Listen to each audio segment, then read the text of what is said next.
In the Marauders fandom, there's this idea that you can match the personality of the Golden Trio onto the Marauders. You know, Harry is James, Sirius is Ron, and therefore Remus is Hermione. But I've never really got behind this idea for multiple reasons. You know, where's Peter? I don't think that Harry and Ron map onto James and Sirius very well, but I really don't think that Hermione and Remus are very alike at all. You could argue that they have some similar interests, and that's kind of where it stops. First and foremost, Hermione is undoubtedly the most intelligent person in the trio. If we're to assign them roles, that is her role. But James and Sirius kind of get that title in the Marauders. They are brilliantly intelligent, and we're told that by multiple people, themselves and Remus included. But Remus, not so much. He's clever, but he doesn't play the role of most intelligent in the group because James and Sirius are equally, if not more so, intelligent, and he's keeping up. He's also not really seen to be reading very much. The one time in the series that he has a book, he first tries to give it away, and then the entire point is that he's not reading it, he's hiding behind it. Like, don't get me wrong, I love Bookworm Remus. You're gonna have to pull that headcanon out of my cold dead hand,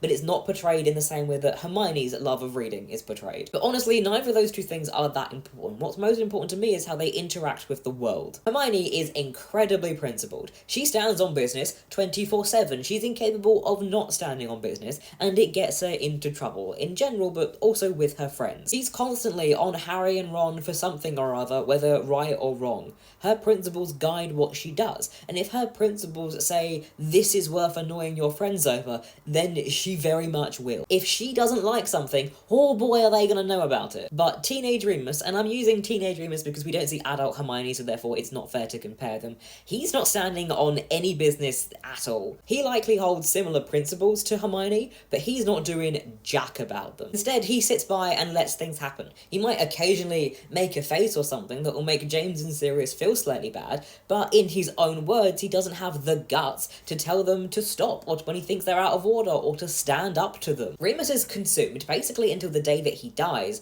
with this desperate desire to be liked. He people-pleases to an absolute fault, and it is, ironically, that people-pleasing that generally gets people hurt. Whereas Hermione is absolutely not a people-pleaser. You either like her, or you don't. And yes, she might be a little bit upset about it, but she's not going to lessen herself for others. If she doesn't like something, then you're going to know about it. And that's quite a huge difference with the way they navigate the world. Hermione will keep a woman trapped in a jar. She'll stand up to the Minister for Magic and for the rights of others, and for every other bickering disagreement that she ever has with Harry and Ron. But Remus won't stop bullying that he already disagrees with. So I don't think you can map one personality onto the other. They're quite distinctly different characters, even if you want to give them similar interests like being bookworms or whatnot. And I think that's what makes it interesting.